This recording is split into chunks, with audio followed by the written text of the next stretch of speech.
శ్రీ మాఘపురాణము 8వ అధ్యాయము కార్తవీర్యునికి దత్తాత్రేయుని ఉపదేశము.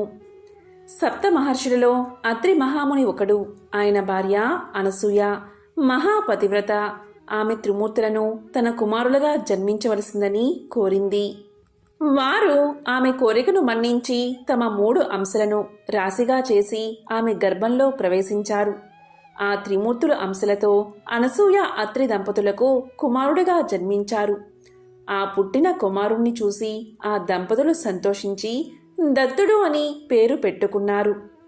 అత్రి కొడుకు కాబట్టి ఆత్రేయుడు, దత్తా ప్లస్ ఆత్రేయుడు దత్తాత్రేయుడు అని ప్రసిద్ధికెక్కాడు. ఆ కుమారుడు ఆయన చాలా మహిమలు కలవాడు.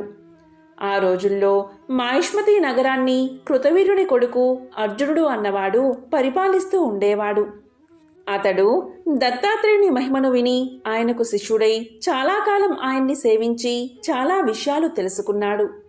ఒకనాడు అతడు దత్తాత్రేయుడికి నమస్కారం చేసి, గురుదేవా, మీ సేవ చేసి చాలా విషయాలు మీ వల్ల తెలుసుకున్నాను. మాఘమాస వ్రత మహిమ గురించి కూడా మీ వల్ల తెలుసుకుందామని నాకు కోరికగా ఉంది. దయచేసి దాన్ని నాకు వివరంగా చెప్పండి అని అడిగాడు. దత్తాత్రేయ ముని కార్తవీర్యార్జున్ని చూసి ఇలా పలికాడు.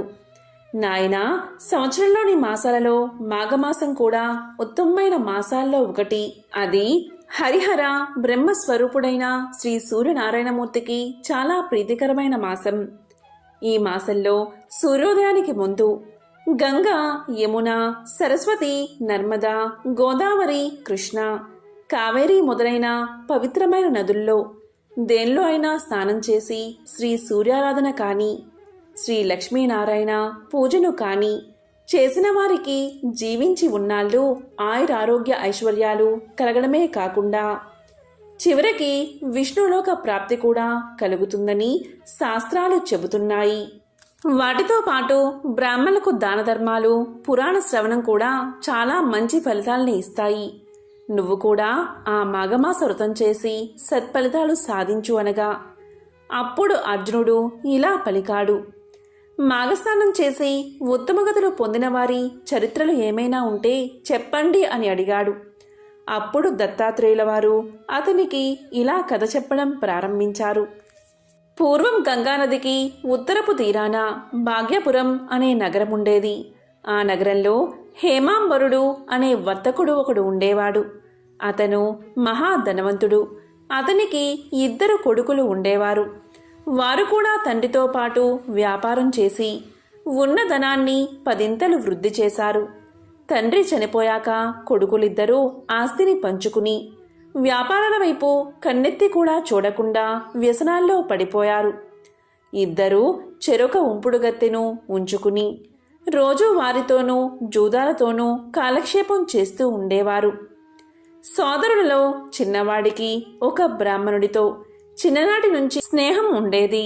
ఆ బ్రాహ్మణుడు గంగకు దక్షిణ తీరాన ఉన్న గ్రామంలో నివసించేవాడు. ఆయన వేద శాస్త్రాలు చదువుకున్న పండితుడు. ఆ పండితుడి సహచర్యం చేత చిన్నవాడు కూడా కొంత జ్ఞానాన్ని సంపాదించాడు. అది మిడిమిడి జ్ఞానం. అందువల్లే వ్యసనాల పాలయ్యాడు.